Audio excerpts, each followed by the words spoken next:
Hello friends, welcome back to channel. இன்றைக்கி நம்ம அரண்மனை 4 வந்து ரிலீஸ் ஆகிருக்கல. ஸோ அதை பற்றின ஒரு சின்ன ரிவ்யூ வீடியோ தான் பார்க்க போகிறோம். ஆமாங்க, இந்த படம் வந்து பார்த்திங்கன்னா நம்ம சுந்தர் சியோட டைரக்ஷனில் தான் வருது. இதுக்கு முன்னாடி அவர் வந்து 3 பார்ட் எடுத்திருந்தாரு. இது வந்து 4th பார்ட்டாக இதை வந்து எடுத்திருந்தாங்க.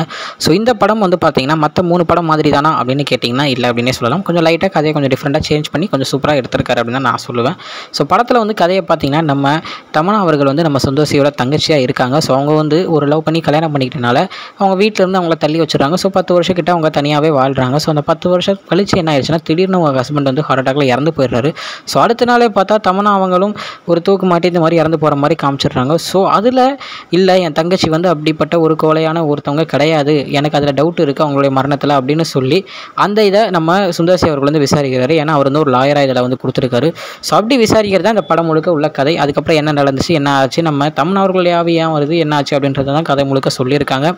ஸோ மற்றபடி பார்த்தீங்கன்னா அவங்கவுங்க இடத்த மற்றவங்க சூப்பராக அவங்கவுங்க கேரக்டர்ஸை செம்மையாகவே பண்ணியிருக்காங்க. நம்ம ராஷிகண்ணா அவங்களுக்கு கொடுத்த கேரக்டர் சூப்பராக பண்ணியிருக்காங்க. தென் நம்ம யோகி பாபு, விடிவி கணேஷ், கோவை சரளா 3 பேரும் அவங்களுக்கு எவ்வளோ முடியுமோ அவ்வளோக்கு அந்தந்த இடத்துல காமெடி சீன்ஸை சூப்பராகவே கொடுத்துருக்காங்க அப்படின்னு தான் சொல்லணும்.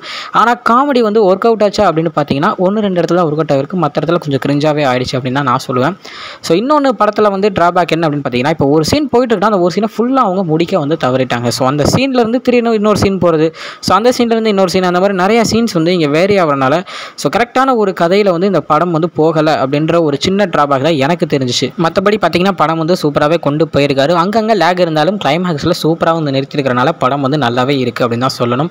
ஸோ படம் வந்து ஃபேமிலி ஆடியன்ஸை எல்லாருமே போய் பார்க்கலாம். ஸோ குழந்தைங்களோட எல்லாரும் ஃபேமிலியாக போய் இந்த சம்மரில் பார்க்குறதுக்குள்ள ஒரு படம் தான். ஸோ தேட்டரில் போய் பாருங்கள், பார்த்துட்டு எப்படி இருக்குது அப்படின்றத கமெண்ட்டில் சொல்லுங்கள். ஓகே ஃப்ரெண்ட்ஸ், இதுதான் இன்னைக்குள்ள வீடியோ. இன்னொரு வீடியோவில் உங்களை வந்து பார்க்குறேன். அது வரைக்கும் உங்ககிட்ட இருந்து விடைபெறுவது உங்கள் Jaswin. Bye friends, see you in next video. மறக்காம சேனலை சப்ஸ்கிரைப் பண்ணிவிடுங்க. பாய் பாய்.